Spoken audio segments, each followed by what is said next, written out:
En el siglo XVI la Iglesia vivió uno de sus momentos más traumáticos, ese en el que el catolicismo y el protestantismo separaron sus caminos irremediablemente. Uno de los motivos de aquella ruptura fue el de la veneración de las reliquias, que llegó a convertirse en una verdadera obsesión para nobles y órdenes religiosas. A pesar de ello, la Iglesia Católica reafirmó en el Concilio de Trento la importancia de los santos fragmentos, y eso hizo que una nueva fiebre por las reliquias recorriera Europa. Reliquia ya no es solamente esos restos óseos, sino reliquia es, como son esos santos que han estado mucho más cercanos, todo lo que han tocado esos santos, todo lo que han usado esos santos, todo lo que han escrito esos santos. Es como que estás paseando el tiempo, provoca no solo curiosidad, sino que te imbuye en ese tiempo.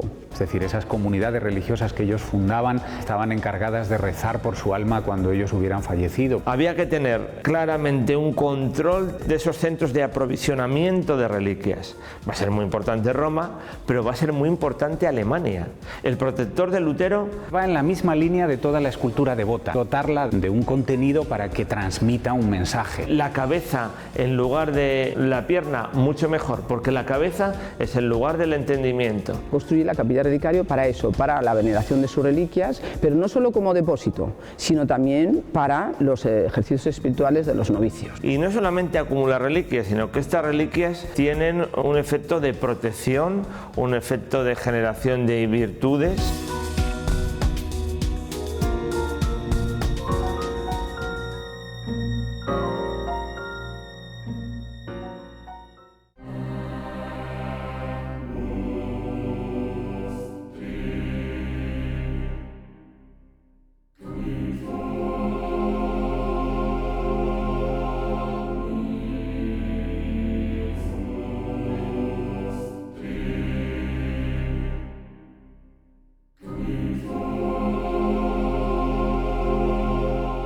Cualquier credo necesita de modelos que los fieles puedan seguir, figuras ejemplares que inspiren y justifiquen una determinada forma de comportarse, personas que sirvan de pilar para sustentar una fe.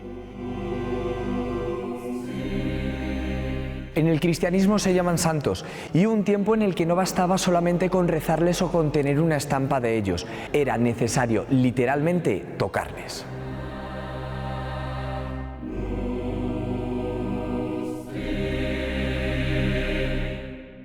Hace aproximadamente 500 años la fiebre por los santos y mártires alcanzó su máxima temperatura. Un proceso febril que causó secuelas en la Iglesia. La obsesión por las reliquias fue uno de los motivos que originó la división entre católicos y protestantes. Javier, ¿qué suponen las reliquias para el cristianismo y para el catolicismo? Siempre las reliquias han tenido un papel esencial. Desde el principio el cristianismo, y a medida que vamos avanzando en esa cristiandad y vamos avanzando en ese catolicismo, las reliquias eran el testimonio, ese contacto con el santo que era el héroe. Siempre ese catolicismo ha ido impulsando la santidad de sus mejores hijos. Al principio el cristianismo es un cristianismo que va a tener que hacer frente a una sociedad que en principio le es hostil, como es el Imperio Romano, y en teoría se conservan los cuerpos de esos primeros cristianos en esos ámbitos de enterramiento. Y además en los lugares donde han sido martirizados o donde han muerto o donde se conservan sus restos también se van a edificar grandes templos y santuarios. Por tanto, las reliquias tenían una gran importancia antes de su época dorada, y en la gran controversia del protestantismo las reliquias van a tener un protagonismo esencial, y es 1517, es decir, todavía no estamos en el Concilio de Trento. De ello va a hablar mucho Lutero, porque también en torno a las reliquias había otro gran problema, que es el problema de la salvación, el problema de las indulgencias. Lo que ocurre es que con Trento todo esto se va a intensificar. ¿Realmente las reliquias se convirtieron en una obsesión hasta llegar a esa época dorada? Sí, las reliquias tuvieron ese papel esencial y todavía la obsesión se va a convertir a partir de Trento. Felipe II es un contemporáneo de Trento y Felipe II, en ese gran contenedor de reliquias que es el Escorial, mucho antes del propio concilio, tiene un número importantísimo de reliquias, y antes de Trento pues también en muchos conventos y colegios, y antes incluso de esa época moderna podríamos pensar en el arzobispo Gelmírez en Santiago de Compostela y lo que va a suponer la formación del Camino de Santiago y todo lo que va a rodear en torno al sepulcro de uno de los apóstoles y en torno al cuerpo, que es una reliquia del apóstol Santiago. Se desarrolla todo el ámbito del camino, de la peregrinación hasta una ciudad santa y la propia ciudad santa en sí, que es Santiago de Compostela.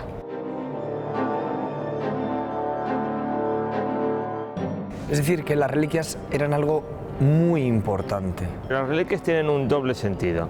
En primer lugar, ese contacto físico con el héroe que es el santo. Las reliquias van a tener un sentido taumatúrgico, van a tener un sentido de milagro. La reliquia no es solamente los restos óseos de un santo, pero también, al ser tan importante y sobre todo a partir de Trento, la teología ejemplar, ese nivel de imitación, cuando se está tan próximo a la reliquia, está más infundido, está más próximo.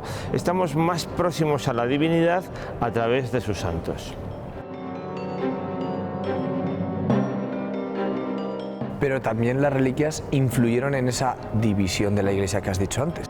Por supuesto, pero no solamente en la división, sino en la crítica desde la propia Iglesia, porque Erasmo de Rotterdam no es una persona que va a romper con la Iglesia, a pesar de que Lutero se quiere atraer a Erasmo hacia sí, pero Erasmo no va a romper con la Iglesia, pero va a criticar muchos comportamientos de esa Iglesia que en la época medieval había desarrollado toda una serie de historias, de tradiciones muy peregrinas, y por lo tanto lo que va a hacer Erasmo desde dentro es criticarlo, desde fuera naturalmente va a contribuir a la división, porque también lo que va a contribuir a la división es esa gran cantidad de mediadores y de mediaciones. Lo que va a decir el propio Erasmo es: vamos a un humanismo cristocéntrico, es decir, que en el centro esté Cristo, y no solamente que esté Cristo, sino que esté Cristo y su palabra. Cuando no está en el centro la palabra, cuando no está en el centro Cristo y hay una gran cantidad de satélites, una gran cantidad de mediadores, pues entonces eso es lo que va a criticar Erasmo. Tras la ruptura, la Iglesia Católica reaccionó a fin de recuperar parte de aquel terreno protestante. El Concilio de Trento reafirmó la importancia de las reliquias y exhortó al clero a instruir con exactitud sobre aquellos fragmentos sagrados. Las reliquias estuvieron en el punto de mira, pero la Iglesia consolidó su presencia. ¿Qué supuso el Concilio de Trento para esa relación del cristiano con las reliquias? El Concilio de Trento lo que hace es poner orden, refuerza y fortalece muchos comportamientos anteriores, pero es una fortaleza poniendo orden. Lo va a hacer en la liturgia, en tantos ámbitos que las reformas católicas anteriores habían ido realizando, y también lo va a hacer en esto. Si se está haciendo una crítica a los sacramentos desde el ámbito del protestantismo, Trento va a reforzar los sacramentos. Si se está haciendo una crítica al mundo de las mediaciones desde la Reforma protestante, lo que va a hacer Trento es reforzarlo. Y hay que reafirmar la importancia en esa doble vía, la importancia en la imitación, la importancia también en la capacidad taumatúrgica que tiene la reliquia, que si produce un cambio en la vida de la persona, según la espiritualidad del barroco, también tiene un sentido milagroso. Trento va no a crear, sino a impulsar los nuevos santos del barroco, y esos nuevos santos del barroco van a ser muy cercanos, y esos cuerpos santos del barroco que despiertan una fragancia especial eran cuerpos de los santos que vivían en el siglo XVI y XVII, y ahí se va a generar un nuevo mundo de reliquias. Reliquia ya no es solamente esos restos óseos, sino reliquia es, como son esos santos que han estado mucho más cercanos, todo lo que han tocado esos santos, todo lo que han usado esos santos, todo lo que han escrito esos santos. El mundo de las reliquias anterior, medieval, donde había existido importancia hacia las reliquias de la pasión de Cristo, hacia las reliquias de la cruz, hacia las reliquias de las espinas, hacia tantas reliquias vinculadas con el momento final de Cristo, va a continuar en el barroco. Es el momento de volver 365 años atrás, cuando el Concilio de Trento atacó la problemática de las reliquias. Lo hizo en la sesión número 25, la última celebrada en tiempo del Papa Pío IV. En primer lugar, en ella se decretó la existencia del purgatorio y además se trató un tema clave, el de la invocación y veneración de las reliquias de los santos y de las sagradas imágenes. ¿Qué pretendía reforzar este texto? La veneración de los santos a través de las imágenes, desterrar las posibles supersticiones en torno a la santidad y controlar la posible aparición de falsas reliquias.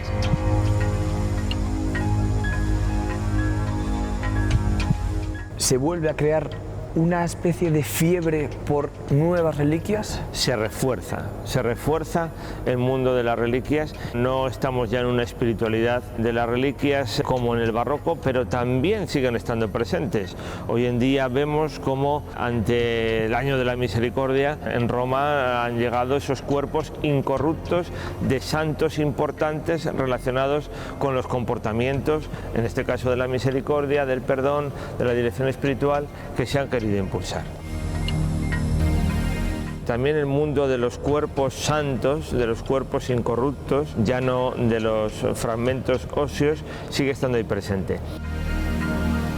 ¿Qué puede ocurrir? Que hay una ilustración y que esa ilustración somete de nuevo, un poco enlazando con lo que ha hecho antes Erasmo, va a volver a someter a crítica.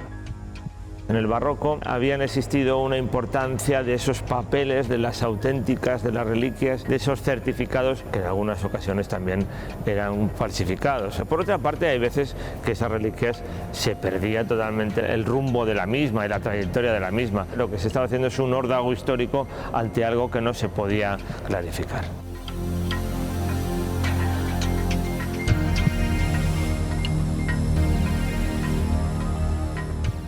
El Concilio de Trento unió reliquias y escultura. Convirtió en una necesidad la posesión de imágenes de la Virgen, de Cristo y de los santos, imágenes a las que había que venerar. Felipe II encabezó en la España de la Contrarreforma una corriente que buscaba crear verdaderos Santa Santorum, bellos y divinos, galerías sagradas en las que las esculturas estuvieran al servicio de una función, evocar la vida del santo, pero también concentrar la energía del ser divino.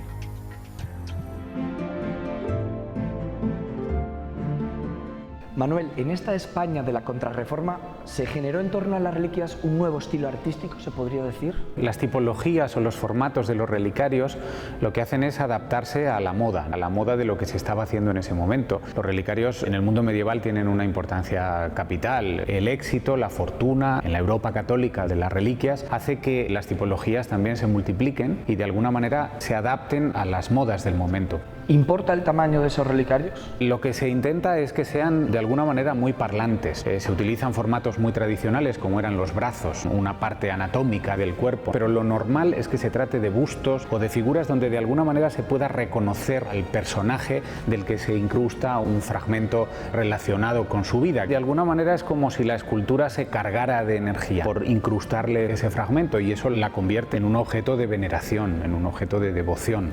¿Por qué ese gran esfuerzo que se vuelve a realizar en torno a las reliquias y a los relicarios? Es producto de la mentalidad del momento, ¿no? Y también producto de una oposición militante al protestantismo que negaba ese tipo de valores. En la Europa católica lo que se hace es reforzar esa idea del valor de la reliquia, que lo reconocía el Concilio de Trento, pero siempre y cuando esas reliquias estuvieran probadas, fueran reconocidas, es decir, no dando lugar a la superstición a la que se había llegado en los momentos anteriores, que también produjo como consecuencia esa reforma del protestantismo.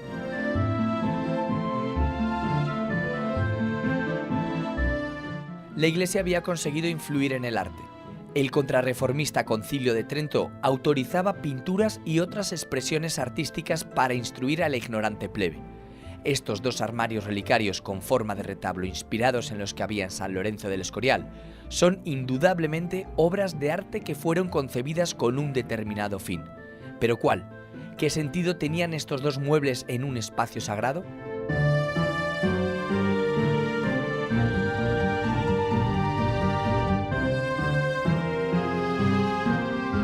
En la sala 14 del Museo Nacional de Escultura descansa lo que a primera vista parece un armario decorado con pinturas religiosas. Una obra estéticamente poderosa que perteneció a un convento ya desaparecido y que fue mandada a construir por Francisco Gómez de Sandoval y Rojas, el primer duque de Lerma y mano derecha del rey Felipe III.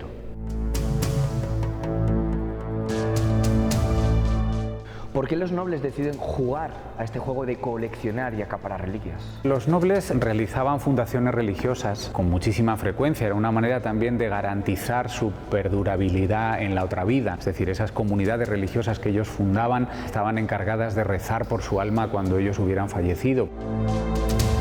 Lo que intentan es prestigiar esas fundaciones, dotarlas de posibilidades, y la mejor dotación era una colección de reliquias. Atraían fieles y servían de prestigio para esas propias casas, ¿no? El obispo de Jaén dice: los nobles están enriqueciendo nuestro país como si fuera sepulcro de santos, trayendo reliquias de sus gobiernos cuando se van fuera de España. En Castilla y León hay un nombre propio, el Duque de Lerma, ¿no? Sí, el Duque de Lerma, como paradigma de noble importante, privado de Felipe III, una figura de gran prestigio, lo que hace es sus fundaciones, como sucede con el convento de San Diego, regalarles esas reliquias, lo mismo que hace con San Pablo, ¿no? Donde se construye un relicario exprofeso que se inauguraba en 1608 y que llena de reliquias traídas de los lugares más diferentes, especialmente de Italia. Uno de esos elementos es este, ¿no?, que nos encontramos a nuestra espalda. Él se trae las reliquias para construir dos retablos colaterales en el convento de San Diego, siguiendo los modelos escurialenses, la pauta que todos los nobles intentaban imitar, aquello que había creado Felipe II en el Escorial y que sirvió de modelo para tantas cosas. Se hacen siguiendo diseños de Francisco de Mora, del arquitecto del rey, y que hace ensambladores de la categoría de Juan de Muniátegui, pintores como Vicente Carducho, y se llenan de esos relicarios que se habían traído de Nápoles. ¿Propaganda para su bien? Sí, de alguna manera el protector, el fundador de la institución, lo que hace es también prestigiarse a sí mismo con esa colección de reliquias que regala su fundación.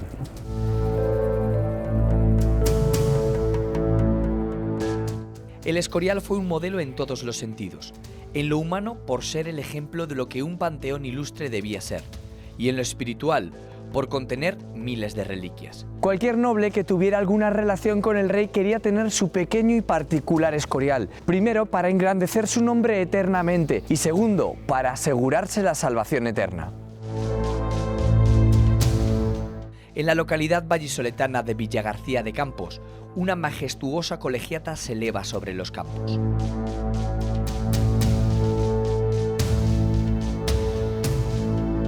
Teresa, ¿quién se encuentra detrás de esta magna obra? Pues una mujer llamada Madalena de Ulloa. Esta mujer se casa con el señor de este pueblo, los Quijada, que llevaban aquí, tienen su castillo en Villagarcía de Campos, ella es de Toro, y pasado el tiempo, no tiene hijos, muere el marido, ella educa a Juan de Austria, educa a ese niño hijo del emperador Carlos I, y cuando muere su marido le queda encargado que levante un panteón para enterramiento de ella y de él, para ambos.